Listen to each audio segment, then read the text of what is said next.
So here's the thing. I don't know everything about being a paladin, as I think I've mentioned. I haven't played a paladin hardcore for a long time, but I started to level this guy. He was a persona of another character. So he's got some great augs, and I've gone through and dragged him around and geared him up as best I could, and got him to 125 a couple weeks ago. And I've been having a lot of fun diving into the Paladin class. I would say if you are an experienced Paladin, if you're a raiding Paladin, not a lot you're going to learn from this video. Um, but if you're a beginner like me, someone who's really kind of getting into playing a Paladin, then maybe there will be a few tips and tricks that make this worth listening to. So that's what I'm trying to be on. And if there's mistakes here, feel free to point them out because again, I'm a beginner.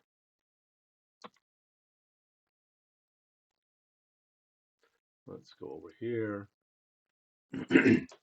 So I kind of break this up into threat generation, healing, tanking, and DPS, which I see as the four primary roles of your paladin, with perhaps DPS being, um, in a lot of ways, is the smaller role, though still vital and important. So when we talk about threat generation, these are kind of what I see as our bag of tricks. Um, and I think it's important to be aware of what we have so that you can plan, how you use all of these abilities. For most of these abilities I use, though some are making choices. Do you want to go more stuns, more crushes? It depends on what you're doing. How much hate do you need to generate? A raiding paladin, of course, would have to generate a lot more. I find as a grouping paladin, as long as you're not taunting, I can pretty much hold aggro, um, two, three mobs, four mobs, no problem. Five mobs, I can hold the aggro that I need. You've got three primary area of effect threat tools: Beacon of the Righteous, Hallowed Lodestar, and Heroic Leap. Um, all of those are great to instantly kind of get that snap aggro, get that initial hate on you. And then if you've got a group of mobs, I have my middle mouse key. I click that and it rotates through my X targets. And then and I hit F7 if I want to rotate through other NPCs who are not X targets.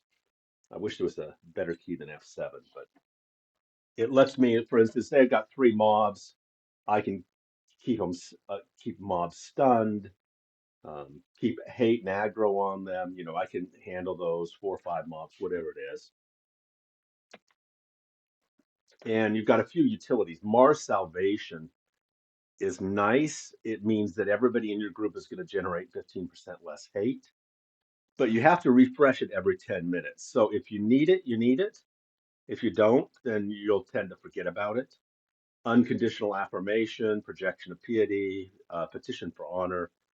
Um, those are great things. What I tend to do is, well, here, first let's talk about divine stun.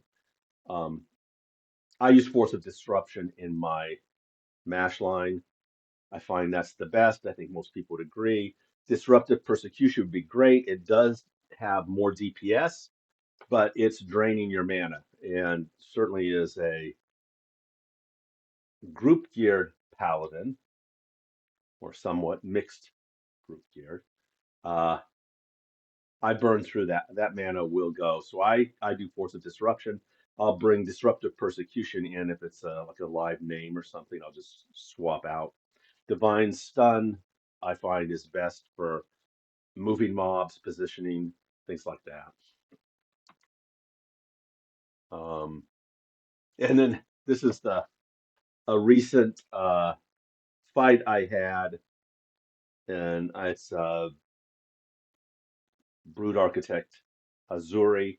That mission, I've been running some people through that mission, and I looked afterwards, and then just the mage pets to just taunt, taunt, taunt. Um, and somebody was like, hey, you keep losing aggro. No, well, I won't say it. No surprise there, right? Taunt will steal aggro. Healing, your core abilities, lay on hand, burst of sunspring, burst of dawnbreak, angst, sorrow. Those are I don't use sorrow too much, though. If I was self-healing a lot, I could see loading it. I do use burst of sunspring and burst of dawnbreak. We'll go into that later. Valiant defiance, protective acceptance is nice. Puts up a damage for it. Is that 10% or 15%? Whatever it is, it's I may have some errors in my charts. Force of the Avowed, reciprocal force. You've got your various heals and how you want to set those up and use them, being aware of them. Uh, the group healing, I try and use my AA group healings, Gift of Life, Hand of Piety, um, a lot.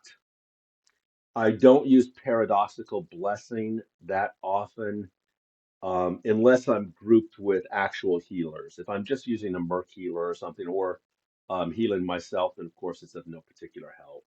I do use Preservation of the Fern all the time. Stunned and reactive heals.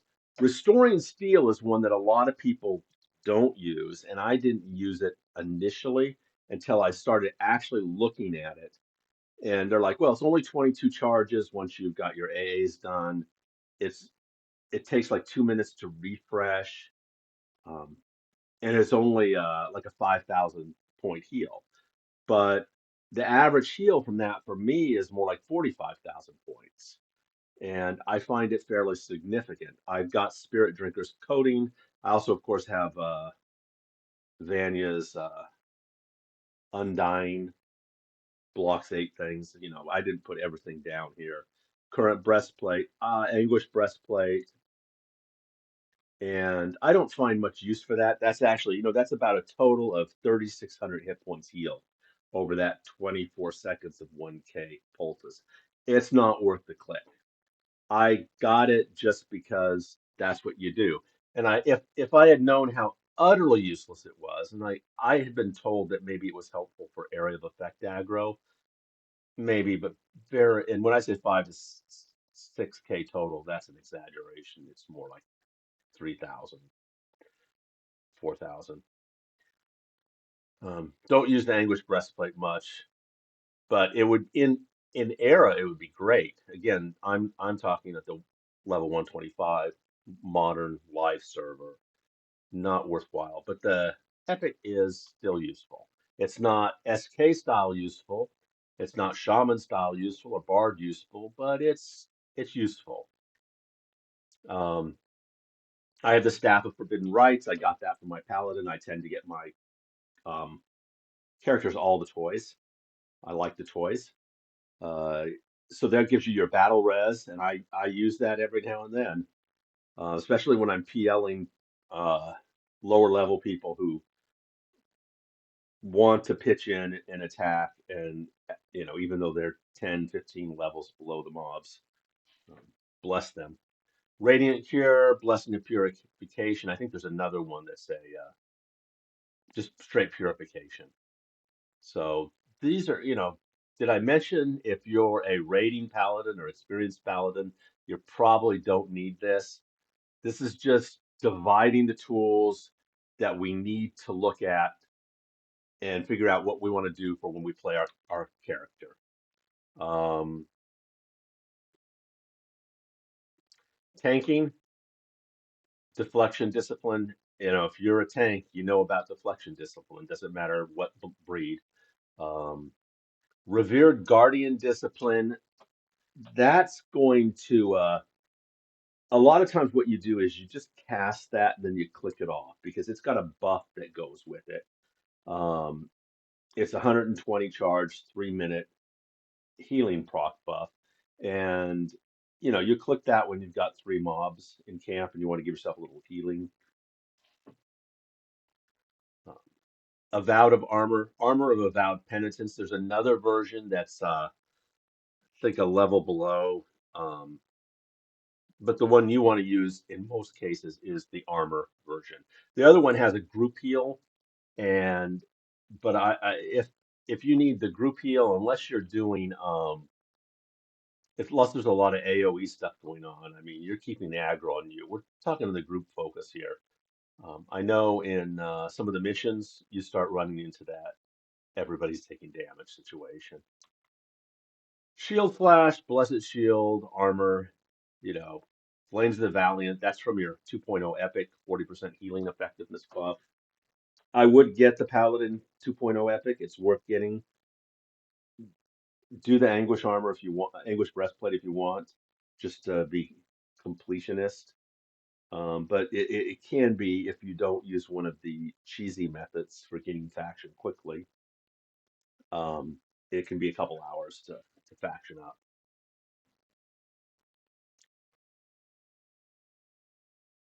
So these are healing. For Armored Inquisitor, that is good for 9 minutes out of every 12, I believe. And I just pop it when it's up. I don't try and figure out when's the perfect time. And then if there's a gap and I need some extra defensiveness for my group, I'll do group armor with Inquisitor. I'll pop that. You just got to be very careful not to pop group when armor is still up. But I pretty much have armor up. Whenever it pops, it's put down.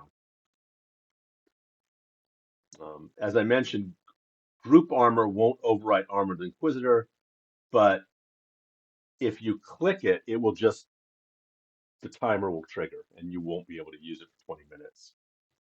So you just look up in your song window and get familiar with the icon that indicates armor of the Inquisitor is up and don't pop over. Now we get to DPS. The trinity of DPS for a paladin is Blunted Blade, Holy Forge Discipline, Pure Forge Discipline. You can keep one of those up most of the time, but not all the time. I tend to go with Blunted Blade if it's up, and then I fill in after that with Holy Forge and Pure Forge. So those do more damage. So if you're doing a named, then you'll start with if it's a live name, Pure Forge. If it's undead, perhaps Holy Forge, and then finally Blunted Blade. Um, I don't use Valorous Rage, Intense, and the other damage AAs with Blunted Blade. I tend to pair those with Pure Forge to get my absolute top DPS.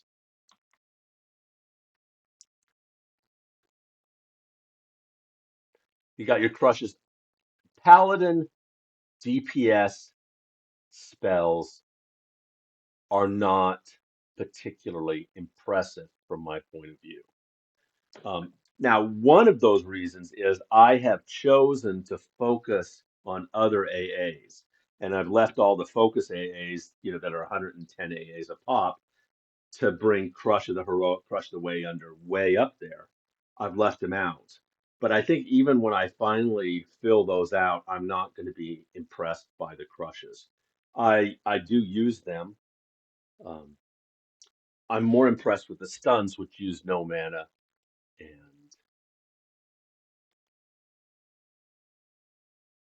and are very helpful in controlling, because most mobs can be stunned in the group game. Undead, you've got some great undead abilities, and again, I'm not impressed with them, but this is for a different reason. It's because Slay Undead is so powerful and does so much damage that you really don't want to be casting spells when you can be meleeing and fishing for that 8% Slay Undead proc, which for my, you're looking at 7 million plus damage, and that's what tears through undead so fast. and makes you so impressive as an undead killer. And also a great power leveler and leveler because you can, at least for the last, you can go to Umbral Plains and power level lower people and still get decent experience at 125 on undead. You can go to there's undead in Night of Shadows. Lorian's Inn has a whole undead section, and use Pixone if it's been camped. And then there's fantastic undead at the tower and one other area in the zone for Hodstock Hills in the Outer Brood. You're talking between 150 and 200 AA in 30 minutes. I think maybe 200 is a bit of an exaggeration. Um, I feel like I can hit that. Minimum for me in 30 minutes is generally tends to be 145 AAs, just killing undead, plowing through them. 165 AA is a good run, and I've done a little bit more than that. Now, the one problem is you may run out of mobs. Vanquish of the Fallen, what I tend to use that right now when you have finisher, when you get below 10%, 10.5%, if you're in the range where your finishing blow can proc, it will take over in favor of your undead slay. That's what I've been told. That seems to be the case. And so when I get low and it seems to start getting slow, if I'm up high, I'm going to hit and kill it. But it falls in that final bit and it seems to slow down the kill, then I'll pop Vanquish the Fallen. And that does about 1.2 million when it crits. I don't use Revelation or Doctrine of Repudiation much at all. There may be a reason for it, but I find it not helpful. I do Vanquish the Fallen. Blunted Blade and Righteous Disdain is the same kind of issue as with Armor of the Inquisitor and Group Armor of the Inquisitor. If you've got Blunted Blade up and you hit Righteous Disdain, Blunted Blade will stop immediately. If you have Righteous Disdain up, you can hit your Blunted Blade and the timer will go, but it won't trigger. It'll just be not there. So that's something to think about. The way I tend to approach it is because I use Blunted Blade first most of the time, then as soon as that fades, I'll use Righteous and go to Forge Fire or Pure Forge. I mean, Holy Forge or Pure Forge. Best practice as well. Okay, that's an overstatement. Things that I've thought about. In single target or low ad fights, always you're gonna, just like every tank in the game. Okay, Warrior is dual wield, Shadow Knight is two-handed, Paladin is two-handed. You use, if you can use two-handed, use it. I will say this, if you get a lot of mobs, swap to one-handed and shield. Make sure that you've got that under control, that you've got the mobs aggroed and under control, because it is easy to kind of mess up. Once you've got everything under control, you can always switch back. The nice thing about the one-handed is you generally have that devout rune proc, and that is a very nice AE, additional AE aggro. And I think maybe if you're not getting great AE aggro as a paladin, think about using your one-handed weapon until you've got it completely under control. And there's nothing like looking over at your group and you've got that green aggro rating and everybody is at 1, rock bottom. And then maybe somebody creeps up to 12 or 14. Paladins really have tremendous aggro, as do SK. I'm not trying to set up a competition here, but when it comes, any group, you're going to be able to get an aggro lock if you want an aggro lock.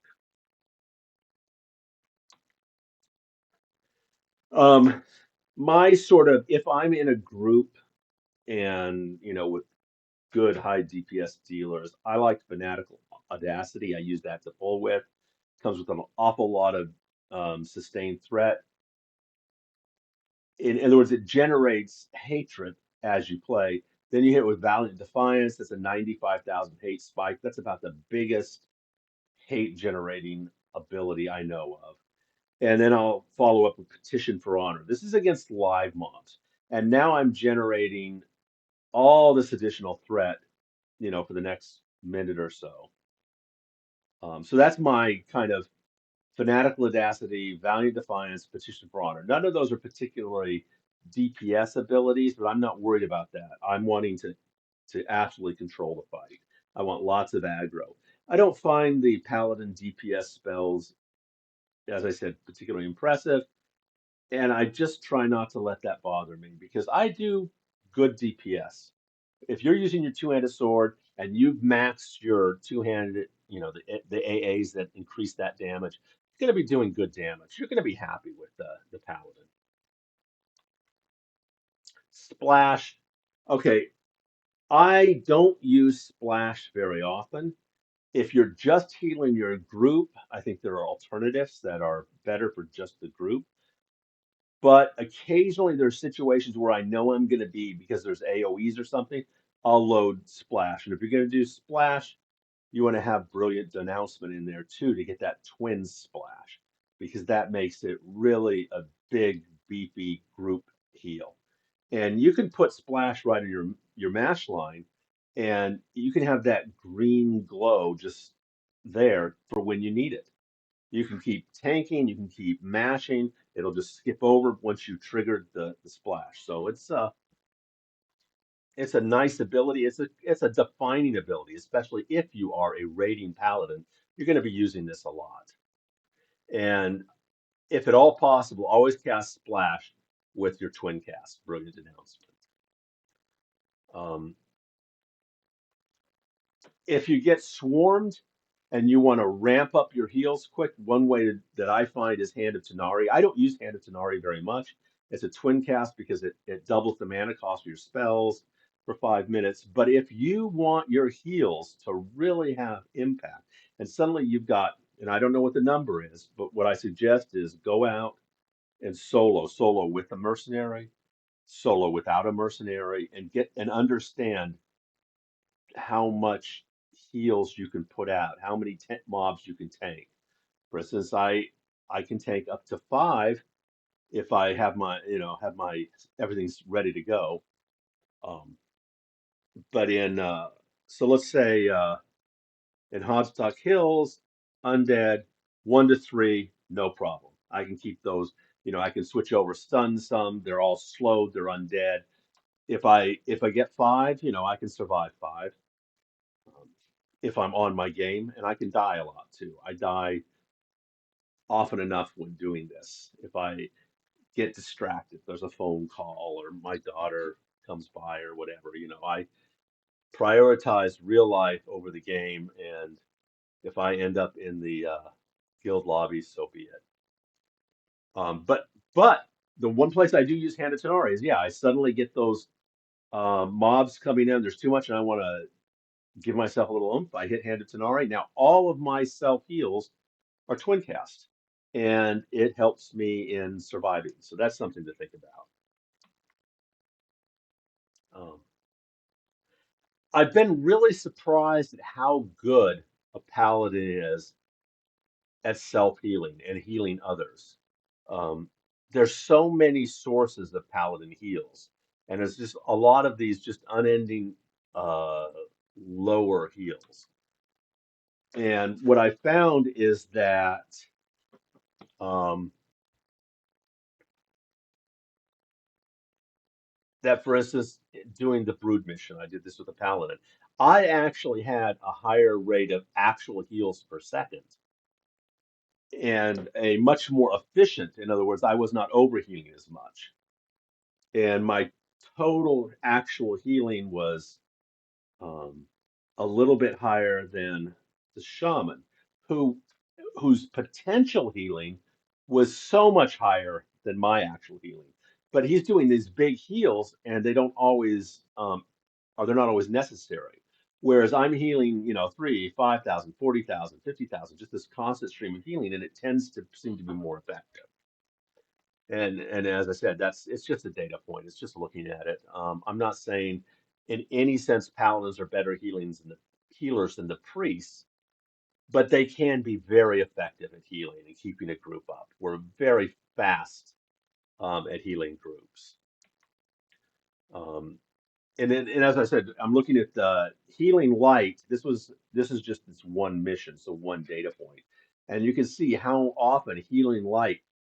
It was about 28% of my heals. Valiant healing, wow. Steely restoration, 10.5%. That seems worth casting. And so that's, as you see, I've got this huge, all these different sources. And if you look at the shaman, he's got a smaller number of sources. They're bigger heals. And again, not comparing paladin to shaman, but saying that in the group game, in a mission sense or something, you're healing. You can heal, you can aggro, you can DPS, you can tank, you can do it all at once. It's not like you have to stop doing one or the other. The heals are so quick, you've got really fast spells to go off. And so this was what I was talking about when I looked at the potential heal per second, and you see the shaman is way up there. Um, and I actually, and others, it might be 200,000 per second potential. But in terms of what we're actually healing, it's about the same. It's not a big difference.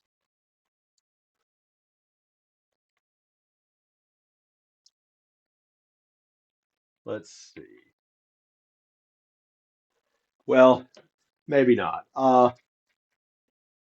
I do decent damage as a paladin.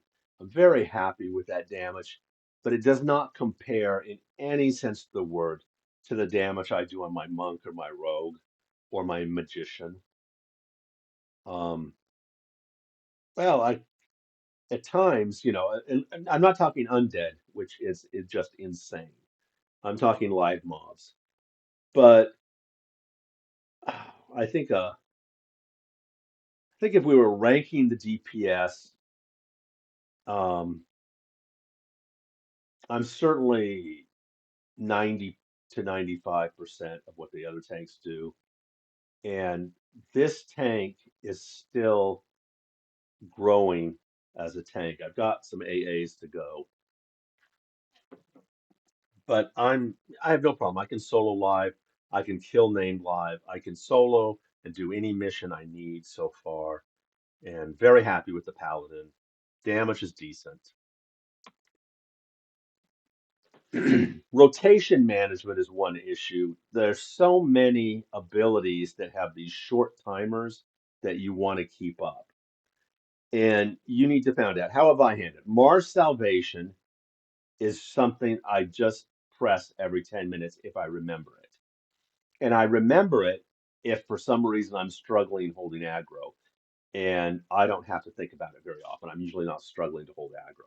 Restoring steel, I put in my mash line so I don't have to think about it, and it heals a lot. It's well worth at least try it and see if you're happy with the amount.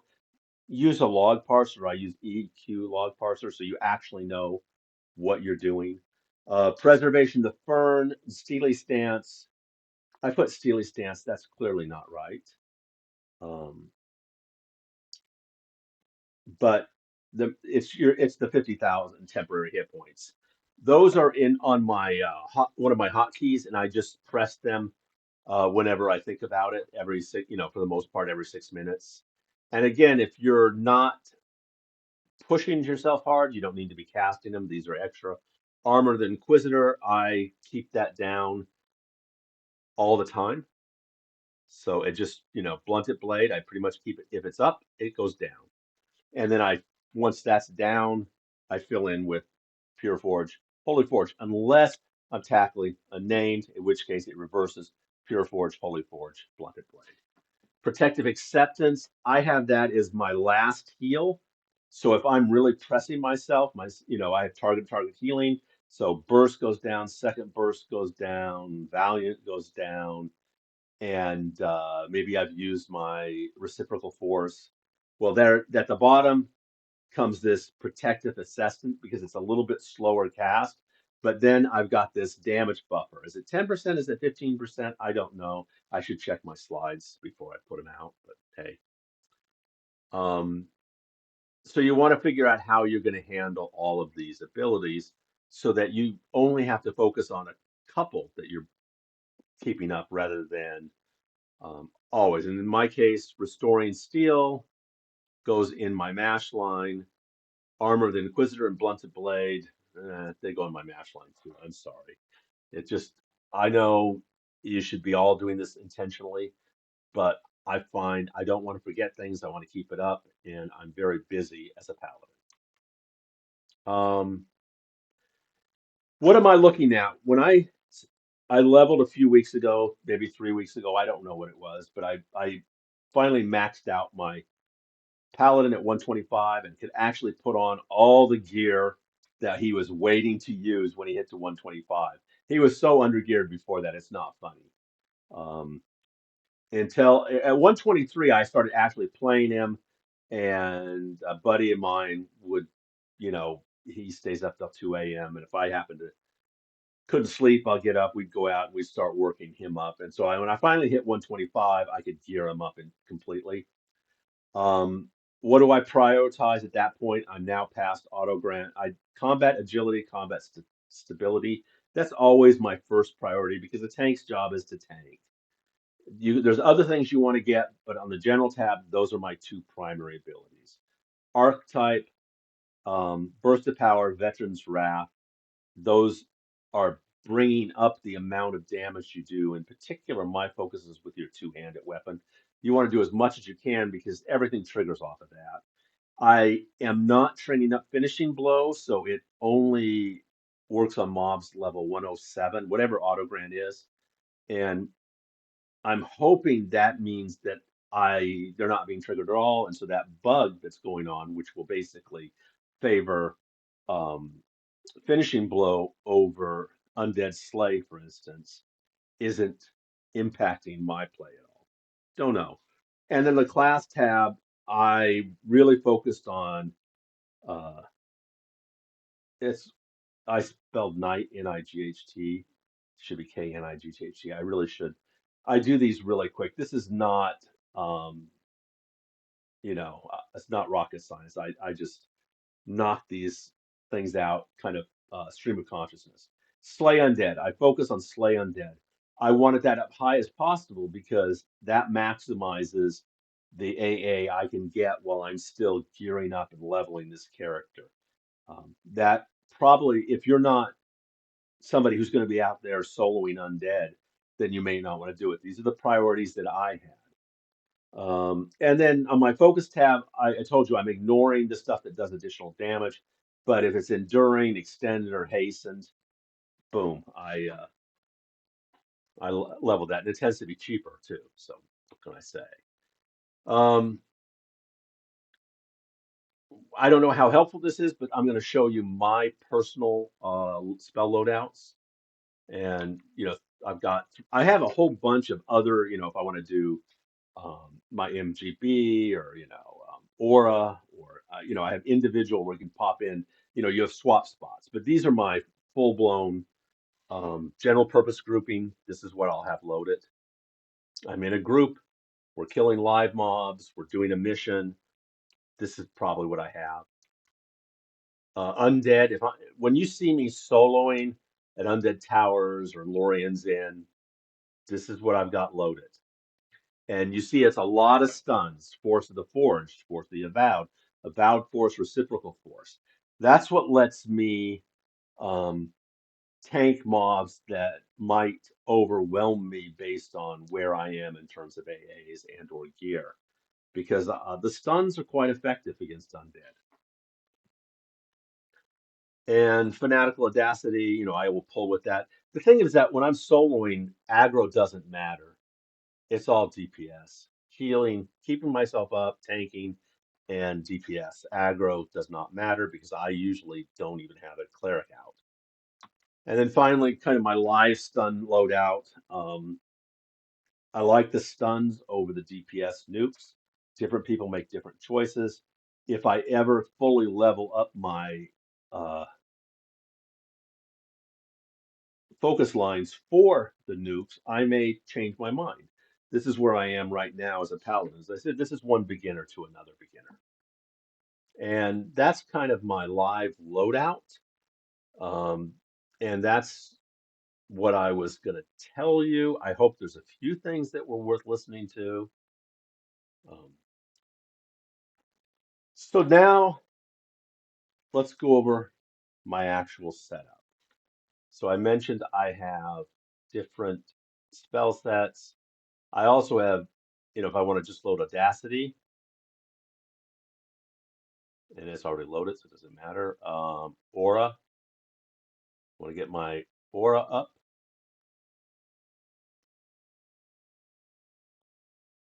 You can you can make these a little more automatic.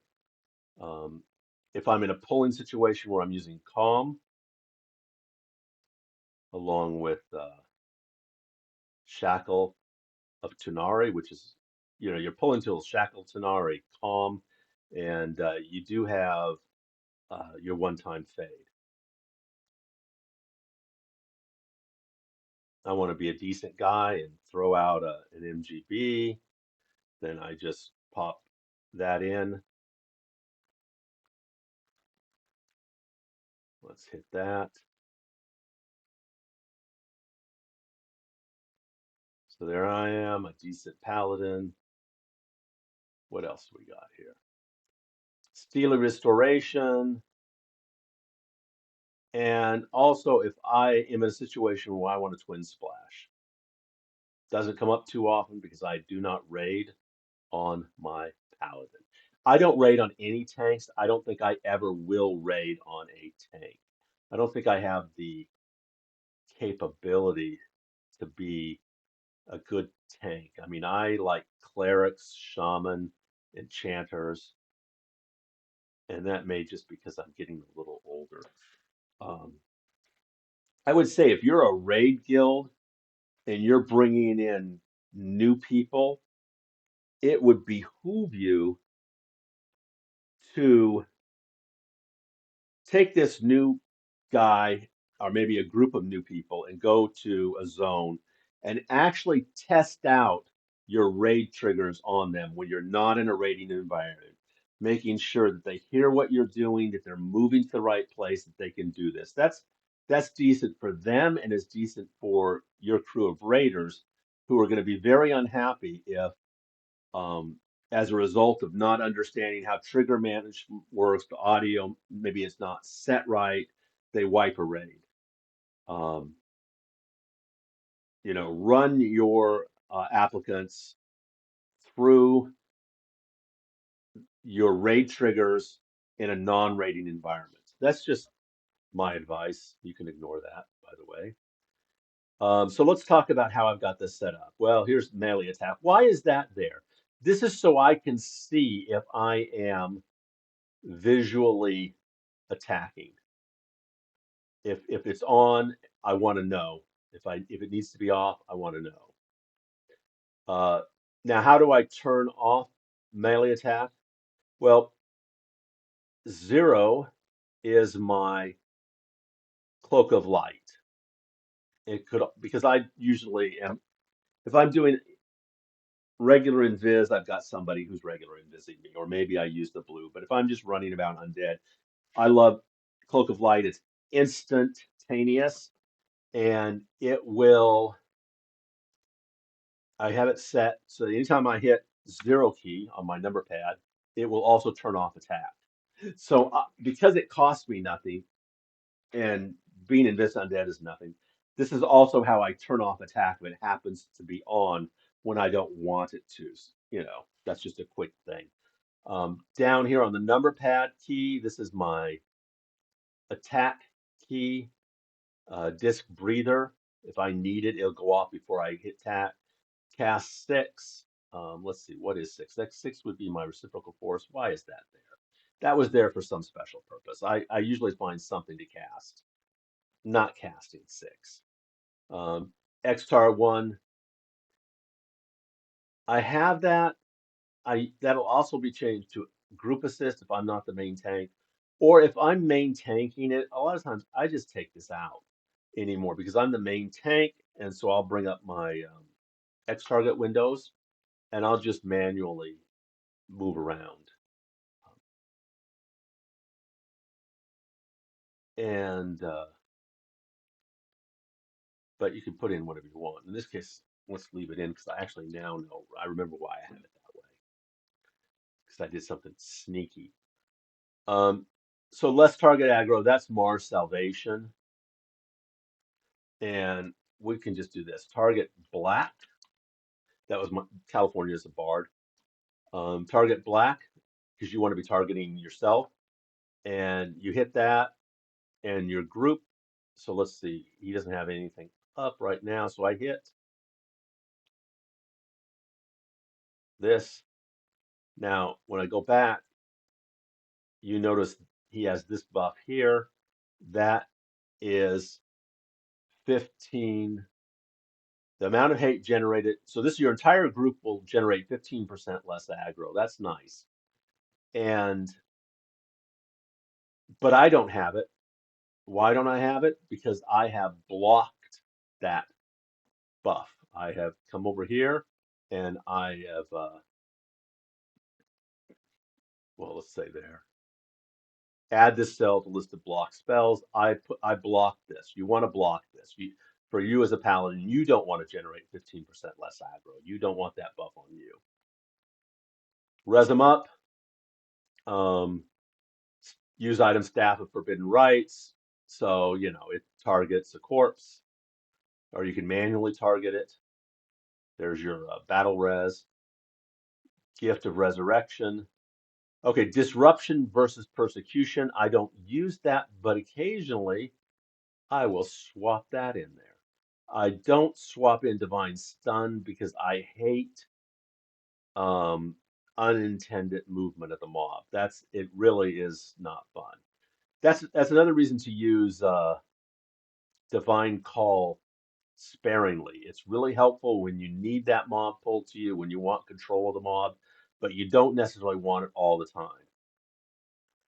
Let's see. Hand of Tanari, as I said, I tend to use Hand of Tanari as a uh, oh crap button. Give me quick instance. I don't need twin casting of heals all the time or very often, but when I want it, it is nice. Spell block, this sanctification. Okay, I have to remind myself what it is. If I want to use sanctification to block some spells, okay, purification, blessing purification, radiant curate. I'd like to put those somewhere where I have a hotkey them, but I don't. I have them up there. Breather, I don't tend to cast that. I get it cast through my attack key, as we've discussed. And here I've got splash because that's oddly. Let's just go and load, um, say, a solo run. This would be an undead run.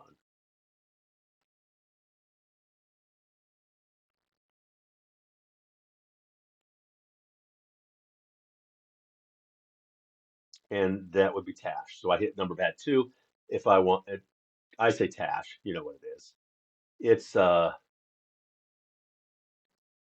it lowers magic resistance by 78, and it generates 30,000 hate, and then an additional 19,000 hate every 6 seconds, which is sweet.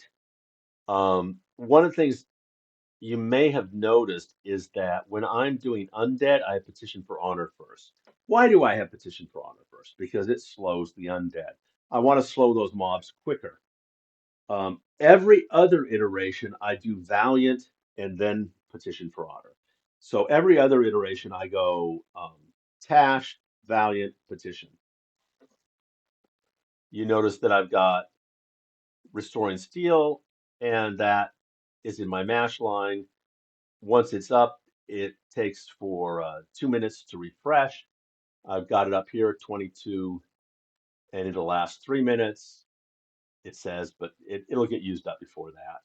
And it just, as soon as this refreshes, it automatically recasts. And in my mash line, I tend to use Petition for Honor, Force of the Avowed, for Force of the Forge, which is undead. This is my undead line.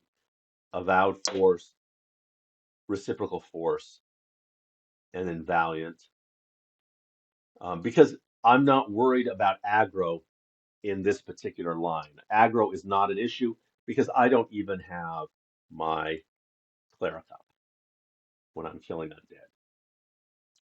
Um, Guard, force of disruption, and then my multi-bind is going to make people scream.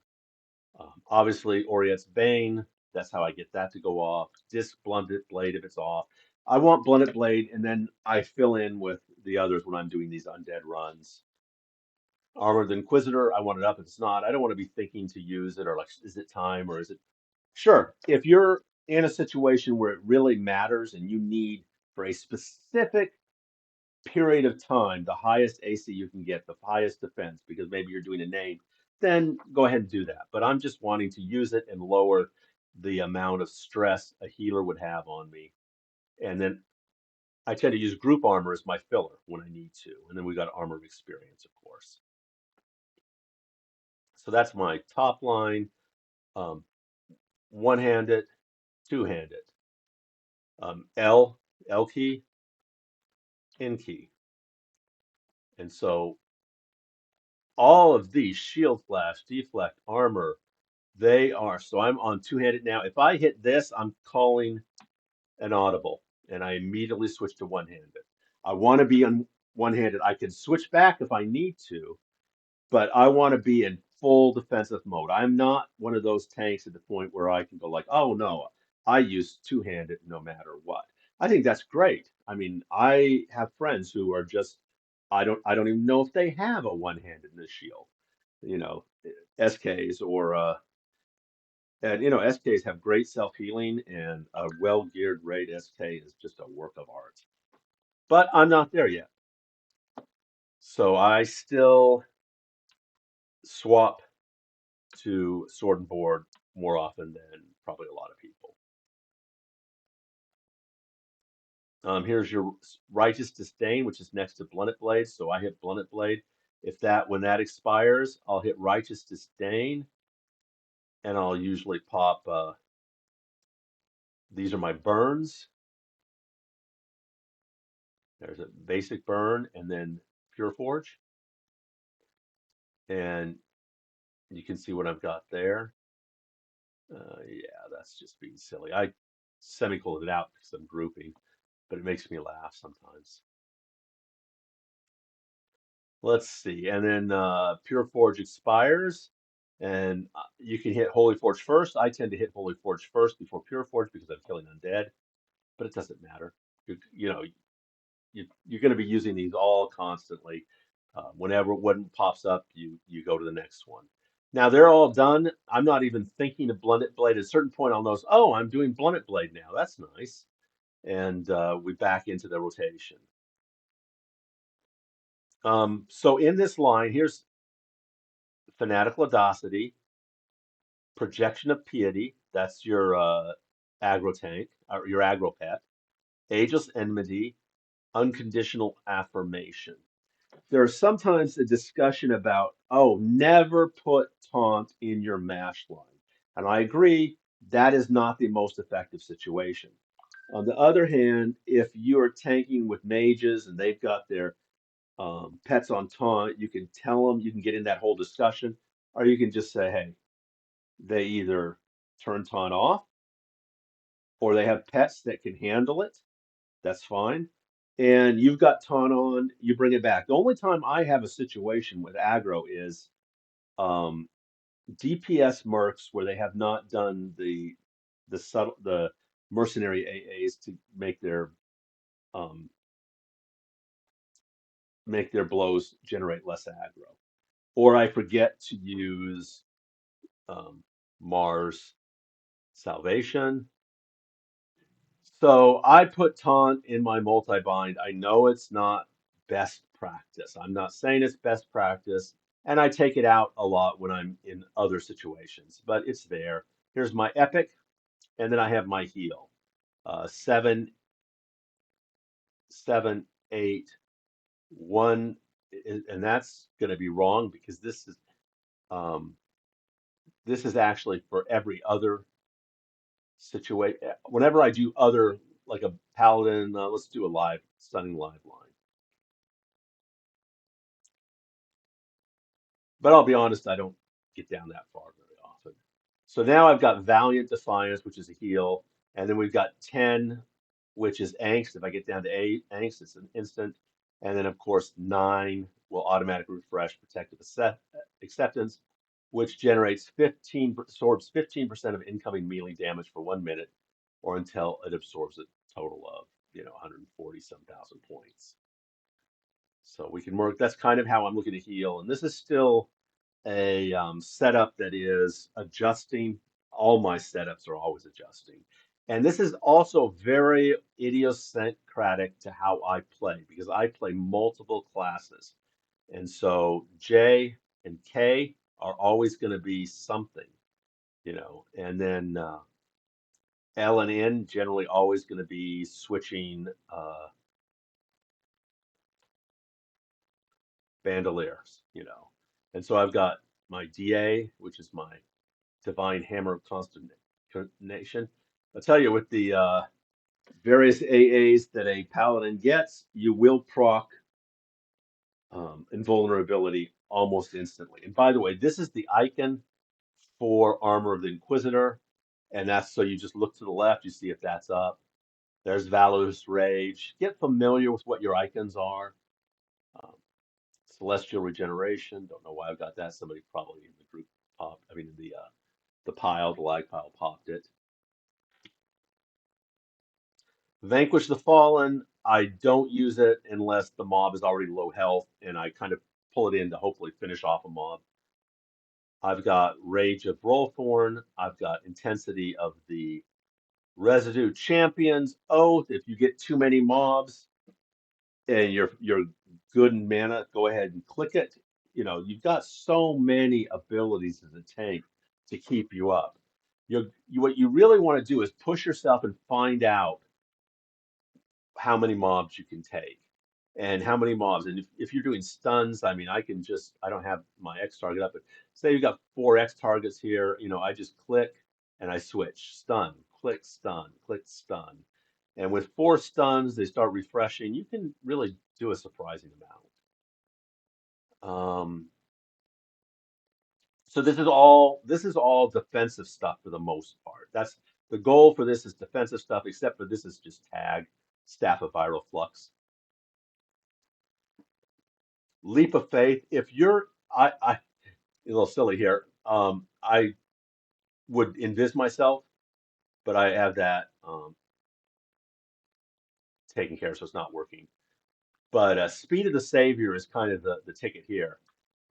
The nice thing is you hit that, and suddenly you are moving at the speed of being mounted, and it will not expire while you're in the plane of knowledge. So I always make sure that I've got that buff going. It's not much use elsewhere, unless I was kiting mobs for 30 seconds or something, because it takes forever to refresh. But in the plane of knowledge, yeah, it takes 7 minutes to refresh. And the plane of knowledge is nice. Um, so let's see. So stuff I don't use very often, but it's good to know where it is. My defensive abilities. Well, so just abilities. These actually tend to be DPS increasers to a large extent, but I don't have to use these too often. I just reach up and click. If something's up and I think it should be clicked, I'll click it. Go like, why haven't I used that? It's 4 hours, or 3 hours. 3 hours. I should use my 50% bonus occasionally. I'm not going anywhere now, so it'll pop up by the time I'm actually able to play. Um, Here's all your defensive abilities. These tend to be my aggro abilities: Divine Call, uh, Preservation of the Fern. I have to refresh that occasionally. Unwavering Stance. So I just hit number pads 7 and 8. I want to do that. My burn abilities, and then Balefire Burst. Does not invis me, but it makes me temporarily immune. My mash line, I've shown you that. Lay on Hands, Mars Gift. Those are okay. The way I've got it set up is here. I have J and K. My fingers are on that. Then I have S, W, D, and W, WASD. So that's going to drive somebody who uses those to move, but I don't. Those are all my group heals. If you look WASD very quickly. So I've got one hit, my left hand can hit a group heal in a heartbeat. My right's JK, and then I have the L and the N key, and I have next to JK, right, I've got the E and the F key, which is over here on my left hand. E and F are self heals. So this is all heals on the left hand. And then if I have already used those, I can, if stun's up, I can hit that. If I want to bring that back, force rejuve, protective acceptance, if I want to manually hit it. And then Z, O, and P are my AoE aggros, the way I've got it written. And then I've got taunt over here. So I can manually do taunt, especially if I decide to take it out of my multi-bind. Tranquil Blessing, Mass Buff. Um, and that's it. I mean, that's kind of my setup.